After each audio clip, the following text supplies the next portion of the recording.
Hello friends, आज की हमारी कहानी है dawn of the planet of apes. Friends, ये rise of the planet of ape का नेक्स्ट पार्ट है।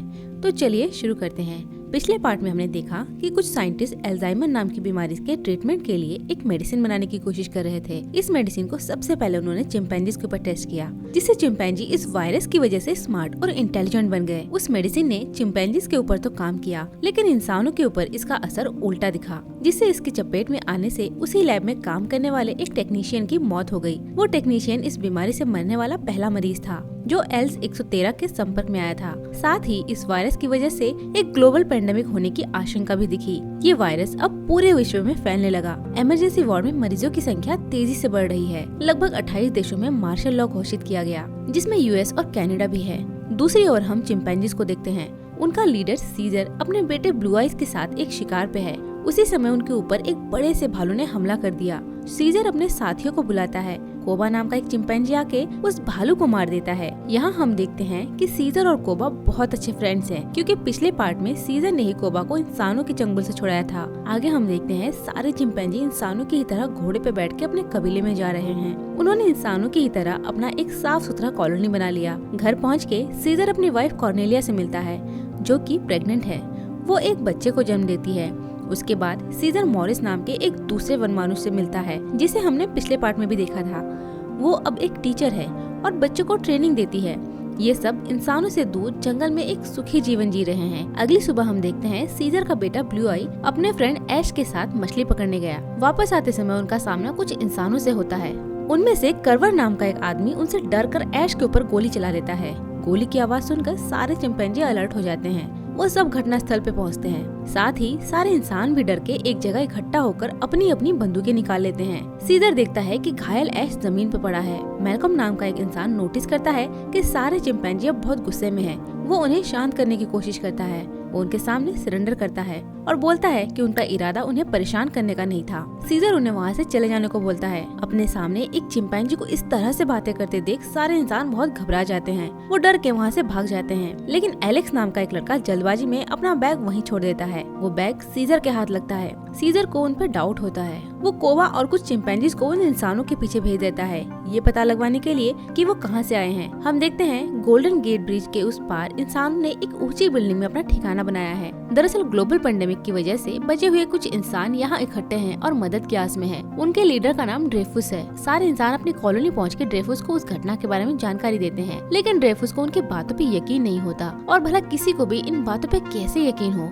कि चिंपैंजी इंसानों की तरह बात कर सकते हैं। दूसरी ओर कोबा अपने साथियों के साथ इंसानों का पीछा करते हुए उनके कॉलोनी तक पहुंच जाता है। वो वहां पहुंच के एक बहुत बड़े टावर को देखता है। कोबा वापस आके सीजर को सारी बातें बताता है। कोबा इंसानों को बिल्कुल भी पसंद नहीं करता, क्योंकि किसी समय कोबा एक लैब एनिमल था और वहाँ हर रोज उसे बहुत से टेस्ट से गुजरना पड़ता था। कोबा इंसानों पर हमला करना चाहता है, लेकिन सीजर एक मैच्योर लीडर की तरह इंसानों से उलझना नहीं चाहता। वो सोचता है कि इंसानों के ऊपर हमला करने से काफी सारे चिंपैंजीज मारे जाएंगे और उनका ये कॉलोनी भी बिखर जाएगा, लेकिन वो बिल्कुल भी नहीं चाहता कि इंसान उन्हें कमजोर समझे। इसीलिए अगली सुबह सीजर सारे चिंपैंजीज को लेकर इंसानों के सामने पहुंचता है। जाहिर है इंसान अपने सामने चिंपैंजीज के झुंड को देख के डर जाते हैं। हम देखते हैं सीजर से बात करने के लिए मैल्कम आगे आता है। सीजर मैल्कम के सामने उनका वो बैग फेंकता है जिसे वो जंगल में ही छोड़ाए थे। साथ ही वो इंसानों को खबरदार करता है कि इंसान अपनी जगह रहे और हमें अपनी जगह रहने दे, और अगर उन्हें जरा भी परेशानी हुई तो वो युद्ध करने से बिल्कुल भी नहीं हटेंगे। इस तरह से एक चिंपैंजी को बातें करते देख वहाँ के सभी लोग बहुत हैरान और परेशान हो जाते हैं।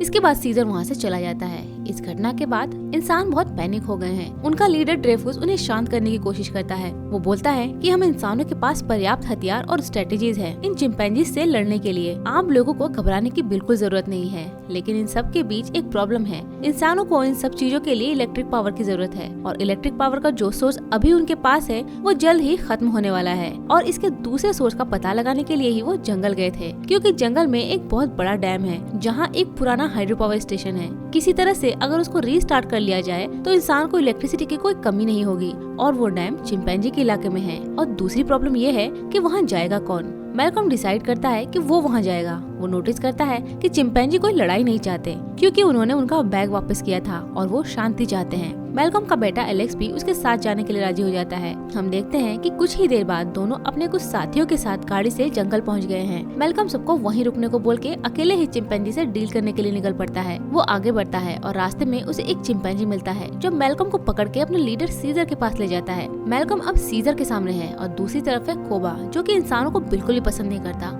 वो चाहता है कि मैल्कम को मार दिया जाए, लेकिन सीजर उसे ऐसा नहीं करने देता। मैल्कम सीजर को उसके यहाँ आने की वजह बताना चाहता है। वो उसे वो डैम दिखाना चाहता है। सीजर उसकी बातें मानकर उसके साथ जाता है। मैल्कम उसे वो पावर स्टेशन दिखा के समझाने की कोशिश करता है कि इसे स्टार्ट करते ही वो यहाँ से हमेशा के लिए चले जाएंगे और वो चिंपैंजी को फिर कभी परेशान नहीं करेंगे। उसके इस प्रपोजल से सीजर राजी हो जाता है और उन्हें अपना काम करने की परमिशन दे देता है, लेकिन एक शर्त पर कि वो यहाँ एक भी हथियार लेकर नहीं आएंगे। लेकिन कोबा सीजर के इस डिसीजन से बिल्कुल भी खुश नहीं है। उसका अब इंसानों के ऊपर भरोसा उठ चुका है। वो सीजर के सामने विद्रोह करने की कोशिश करता है, लेकिन सीजर के चेहरे पे गुस्से को देख के वो शांत हो जाता है।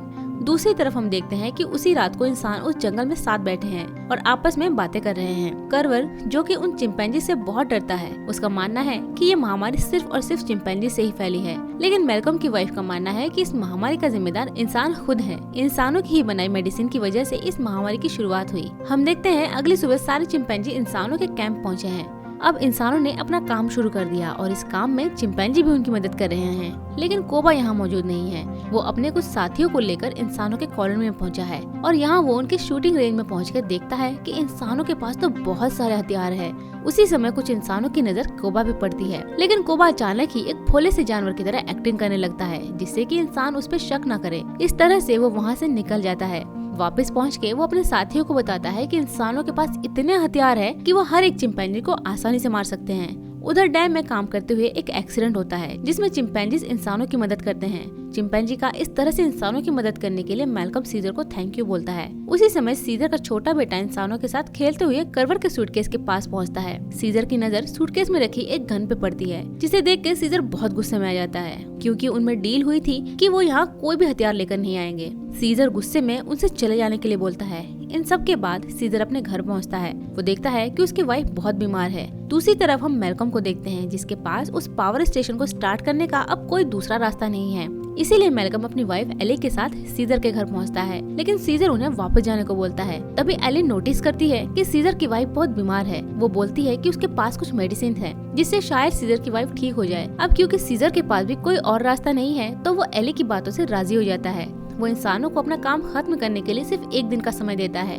साथ ही ये भी बोलता है कि चिंपैंजी भी इस काम में उनकी मदद करेंगे। हम देखते हैं इंसानों के साथ काम करते समय कोबा भी वहाँ पहुँचता है। वो एलेक्स के ऊपर हमला करता है। तभी मॉरिस वहाँ पहुँचकर एलेक्स को बचा लेती है। इसके बाद कोबा सीजर को ललकारता है। वो उससे पूछता है कि वो इंसानों को दोबारा वहाँ काम करने क्यों दे रहा है। वो दूसरे चिंपैंजीज को भड़काते हुए बोलता है कि सीजर चिंपैंजी से ज्यादा इंसानों की चिंता करता है। वो अपने बच्चों से भी उतना प्यार नहीं करता जितना इंसानों से करता है। वो एक अच्छा लीडर बनने लायक नहीं है। इन सब बातों को लेकर उन दोनों में लड़ाई शुरू हो जाती है। सीजर बहुत नाराज हो जाता है और गुस्से में वो उसे मारने ही वाला था, लेकिन वो कोबा को नहीं मारता, क्योंकि वो हमेशा चाहता है कि सारे चिंपैंजी साथ मिलकर रहे और एक चिंपैंजी कभी भी दूसरे चिंपैंजीज को नहीं मारता। लेकिन कोबा के दिमाग में कोई और प्लान चल रहा है। कोबा सीजर के बेटे ब्लू आई को उकसाना शुरू कर देता है। वो उसे बोलता है कि इंसानों ने उसके पिता यानी सीजर को अपनी बातों के जाल में फंसा लिया है, जिस वजह से उसके पिता की जिंदगी अब खतरे में है। अब क्योंकि ब्लू आई अभी बहुत छोटा है, तो उसे उकसाना बहुत आसान है। कोबा उसे अपने काबू में कर लेता है। अगली सुबह मॉरिस इंसानों के कैंप पहुंचती है। वो एलेक्स से मिलती है। एलेक्स मॉरिस को उसकी जान बचाने के लिए शुक्रिया बोलता है और साथ ही एक किताब गिफ्ट करता है। वो उस किताब को लेकर वहीं बैठ के एलेक्स के साथ पढ़ने लगती है। दूसरी ओर कोबा इंसानों के शूटिंग रेंज में पहुंचता है और दोबारा इंसानों के सामने एक मासूम जानवर की तरह हरकतें करने लगता है। इंसान सोचते हैं शायद ये उनके साथ खेल रहा है। तभी अचानक वो उनसे एक बंदूक छीन के उन्हीं को शूट कर देता है और यही नहीं, वो एक गाड़ी में बैठ के इंसानों को भी गोली मारना शुरू करता है। दूसरी ओर मैल्कम अपनी टीम के साथ पावर स्टेशन को रीस्टार्ट करने में कामयाब हो जाता है, लेकिन मैल्कम को अभी भी इस बात की जानकारी नहीं है कि शहर में इलेक्ट्रिसिटी की सप्लाई शुरू हुई है या नहीं। सीजर उन्हें एक ऊंची जगह लेकर जाता है। यहाँ मैल्कम और एली देखते हैं कि उनके शहर में इलेक्ट्रिसिटी की सप्लाई शुरू हो गई है। सीजर अपनी वाइफ की ओर देखता है, जो कि अब पहले से बेहतर है। मतलब एली के दिए मेडिसिन ने असर दिखा दिया है। इस बीच सीजर कोबा को एक बंदूक के साथ देखता है। सीजर कुछ समझ पाता इससे पहले ही कोबा ने सीजर पे गोली चला दी, जिससे सीजर बहुत ऊंचाई से नीचे गिर जाता है। साथ ही कोबा की टीम ने बाकी चिंपैंजीज के घर पे आग लगा दी। सारे चिंपैंजीज वहाँ बहुत घबराए हुए हैं। कोबा वहाँ पहुँचकर अपने हाथ की बंदूक को दिखाते हुए बोलता है कि इंसानों ने सीजर को मार डाला और हमारे घरों में भी आग लगा दी। इस तरह से बैठे रहने से अब काम नहीं चलेगा। अब समय है बदला लेने का, हमें अब लड़ना होगा। दूसरी तरफ मॉरिस मैल्कम और उसकी फैमिली को वहाँ से भागने के लिए एक रास्ता बता देती है। कोबा सीजर के बेटे ब्लू आई को बोलता है कि वो उसके पिता की मौत का बदला लेगा। वो निकल पड़ते हैं एक जंग के लिए। उधर शहर में इंसान खुशियां मना रहे हैं क्योंकि उन्हें अब इलेक्ट्रिसिटी मिल गई। उनका लीडर ड्रेफुस भी बहुत खुश है। वो अब रेडियो से दूसरे लोगों से कांटेक्ट करने की कोशिश कर रहा है कि इंसान और कहां पर है। उसी समय सारे चिंपैंजी सबसे पहले इंसानों के शूटिंग रेंज पे हमला कर देते हैं, जहां इंसानों के सारे हथियार रखे हुए हैं। वो वहां से हथियार चुरा के इंसानों पे हमला कर देते हैं। इस बात की खबर इंसानों को लगने के बाद अब वो भी बंदूक के साथ तैयार हैं जंग के लिए। चिंपैंजी घोड़े पे बैठ के गोली चलाते हुए इंसानों की तरफ बढ़ते हैं। इस तरह से एक बहुत बड़ा युद्ध शुरू हो जाता है। कोबा के इस पागलपन की वजह से बहुत से चिंपैंजी अपनी जान गंवा बैठे हैं। चिंपैंजीज की तादाद बहुत ज्यादा होने की वजह से वो इंसानों के टैंक को अपने कब्जे में लेके उनके शेल्टर की दीवार को तोड़कर अंदर पहुंच जाते हैं। ड्रेफुस समझ जाता है कि वो अब पूरी तरह से फंस गए हैं। दूसरी तरफ मैल्कम अपनी फैमिली के साथ जिस रास्ते से भाग रहा था, उन्हें रास्ते में एक जगह सीजर घायल अवस्था में पड़ा हुआ दिखता है। वो सीजर को अपने साथ ले जाते हैं। मैल्कम को ये समझ नहीं आया कि सीजर पे गोली किसने चलाई। सीजर बोलता है कि इंसानों ने उसके ऊपर गोली नहीं चलाई, एक चिंपैंजी ने उसके ऊपर गोली चलाई। दूसरी ओर इंसानों के उस कॉलोनी को चिंपैंजीज ने पूरी तरह से अपने कब्जे में ले लिया। कोबा एक इंसान को पकड़ के ऐश से बदला लेने को बोलता है क्योंकि इंसानों ने उस पर गोली चलाई थी, लेकिन छोटा ऐश ऐसा नहीं करता। वो बोलता है कि सीजर ऐसा नहीं करता, जिससे कोबा बहुत नाराज हो जाता है। वो गुस्से में ऐश को ऊंचाई से नीचे फेंक देता है। जाहिर है ऐश वही मारा जाता है। ये देख के सीजर का बेटा ब्लू आई बहुत घबरा जाता है। उसे अब एहसास हो गया है कि कोबा गलत है। कोबा बोलता है सीजर अब जिंदा नहीं है, सारे चिंपैंजीज अब कोबा के आदेश को मानेंगे। उधर सीजर मैल्कम को किसी दूसरी जगह लेकर जाने को बोलता है और वो जगह है सीजर का पुराना घर, जहाँ सीजर बड़ा हुआ है। वहाँ उन्हें सीजर और विल का एक फोटो दिखता है। दरअसल विल ने ही सीजर को पाला था, जो कि हमने पिछले पार्ट में देखा था। सीजर बहुत घायल है, साथ ही वो बहुत दुखी भी। जाहिर है ऐसे में सबको अपने घर की ही याद आती है, इसीलिए सीजर भी अपने पुराने घर जाने की सोचता है। उसने सपने में भी नहीं सोचा था कि चिंपैंजी भी इस तरह से इंसानों के जैसे विश्वासघाती हो सकते हैं। उधर कोबा अब सारे चिंपैंजीज का सरदार है और जो सीजर के समर्थक है वो अब इंसानों के साथ जेल में है। इधर सीजर के ट्रीटमेंट के लिए जिस मेडिसिन और इक्विपमेंट्स की जरूरत है वो सब उनके पास नहीं है, इसीलिए मैल्कम अकेले ही वीरान पड़े शहर में निकल पड़ता है। वो बंद पड़े मेडिकल शॉप में घुसकर जरूरी सामान इकट्ठा करता है। वहाँ ब्लू आई मैल्कम को देखता है, लेकिन ब्लू आई उस पर गोली नहीं चलाता। मैल्कम उसे बोलता है कि तुम्हारे पिता अभी भी जिंदा है। वो ब्लू आई को सीजर के पास लेकर जाता है। ब्लू आई अपने पिता को देखकर बहुत खुश हो जाता है। वो सीजर को सारी बातें बताता है कि किस तरह से उसने ऐश को मार दिया और सीजर के समर्थकों को बंदी बना दिया। सीजर भी ब्लू आई को बताता है कि उस पर इंसानों ने नहीं बल्कि कोबा ने गोली चलाई है। ब्लू आई बोलता है कि वो अब अकेले ही कोबा को मारेगा, लेकिन सीजर के पास एक प्लान है और प्लान के तहत ही ब्लू आई उन सारे चिंपैंजीज को आजाद कर देता है जो सीजर के फेवर में होने की वजह से जेल में बंद थे। साथ ही वो इंसानों को भी आजाद कर देता है। सारे चिंपैंजी आके सीजर से मिलते हैं। अब समय है सीजर का कोबा के सामने जाने का। मैल्कम उन्हें सबवे से एक सीक्रेट रास्ते से लेकर जाता है जिससे कि कोई भी उन्हें ना देख पाए, लेकिन वहाँ कुछ इंसानों के पहरे पर होने की वजह से चिंपैंजी को चुपके से वहाँ से निकलना पड़ता है और मैल्कम उनके सामने आता है। दरअसल ये ड्रेफुस के आदमी है। वो मैल्कम को बताते हैं कि उन्होंने चारों ओर बॉम्ब फिट किया हुआ है और ब्लास्ट होने से ये पूरी बिल्डिंग ही नष्ट हो जाएगी, जिससे सारे चिंपैंजी एक बार में ही खत्म हो जाएंगे। लेकिन मैल्कम ने उन्हें नहीं बताया कि वहाँ कुछ अच्छे चिंपैंजीज भी है। बाद में मैल्कम एक बंदूक उन पे तान के उनसे ये सब बंद करने को बोलता है। वो इस जंग को खत्म करने के लिए सीजर को कुछ समय देना चाहता है, लेकिन ड्रेफुस को अब चिंपैंजीज में अच्छा बुरा कुछ भी नहीं दिख रहा। हर एक चिंपैंजी उसके लिए बस दुश्मन है और इन सब के लिए मैल्कम को अब बहुत देर हो गई है, क्योंकि ड्रेफुस ने रेडियो के सहारे बहुत से इंसानों से संपर्क कर लिया है जो कि कुछ ही समय में पूरी फोर्स के साथ उन्हें यहाँ से रेस्क्यू करने के लिए आ रहे हैं। दूसरी ओर फाइनली सीजर और कोबा अब आमने सामने हैं और उन दोनों में अब शुरू होती है एक लड़ाई। वो एक टावर के ऊपर एक दूसरे से लड़ रहे हैं जिसके नीचे ड्रेफुस ने बम का जाल बिछाया हुआ है। वो मैल्कम की कोई भी बात नहीं मानता। सारे चिंपैंजीज को मारने के लिए वो रिमोट के बटन को दबा देता है। मैल्कम किसी तरह से वहाँ से अपनी जान बचाता है, लेकिन एक बड़े धमाके की वजह से टावर अब पूरी तरह से गिरने लगता है। हालांकि वो टावर पूरी तरह से गिरता नहीं है जैसा कि उन्होंने प्लान किया था। उधर सीजर और कोबा अभी भी फाइट कर रहे हैं।